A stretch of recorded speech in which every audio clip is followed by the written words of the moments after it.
क्रोध करने वाला खुद भी जलता है और दूसरों को भी जलाता है।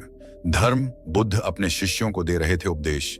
तभी एक व्यक्ति को बुद्ध की बातें अच्छी नहीं लगी। वह उठा और बुद्ध का अपमान कर दिया।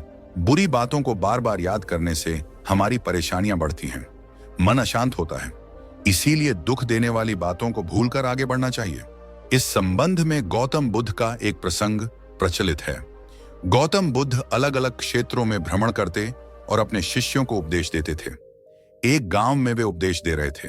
बुद्ध ने कहा कि क्रोध ऐसी अग्नि है जिसमें क्रोध करने वाला खुद भी जलता है और दूसरों को भी जलाता है। बुद्ध के प्रवचन सुनने के लिए बड़ी संख्या में लोग वहां बैठे थे।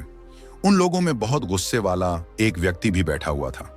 उसे ये बातें पसंद नहीं आई। वह अचानक उठा और बोलने लगा कि बुद्ध, तुम पाखंडी हो। बड़ी बड़ी बातें करना ही तुम्हारा काम है। तुम लोगों को भ्रमित कर रहे हो। तुम्हारी ये बातें आज कोई मायने नहीं रखती हैं। व्यक्ति लगातार बुद्ध को अपमानजनक बातें सुना रहा था। वहां बैठे सभी लोग ये देखकर हैरान थे कि बुद्ध ये सब शांति से सुन रहे थे, लेकिन कुछ बोल नहीं रहे थे। क्रोधी व्यक्ति बुद्ध को शांत देखकर और ज्यादा क्रोधित हो गया। वह बुद्ध के पास गया और उनके मुंह पर थूक कर वहां से चला गया। घर पहुंचकर क्रोधी व्यक्ति का मन शांत हुआ तो उसे अपने किए पर बहुत पछतावा हुआ।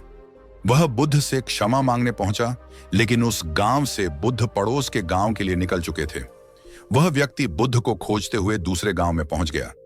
वहां व्यक्ति को जैसे ही बुद्ध दिखाई दिए, वह उनके चरणों में गिर गया और क्षमा मांगने लगा। बुद्ध ने उस व्यक्ति से पूछा, तुम कौन हो और क्षमा क्यों मांग रहे हो? उस व्यक्ति ने कहा, क्या आप भूल गए? मैंने कल आपके साथ बुरा व्यवहार किया था, आपका अपमान किया था। बुद्ध ने कहा, बीता हुआ कल मैं वहीं छोड़ दिया आया हूं और तुम अभी भी वहीं रुके हुए हो। तुम्हें गलती पर पछतावा है। तुमने पश्चाताप कर लिया।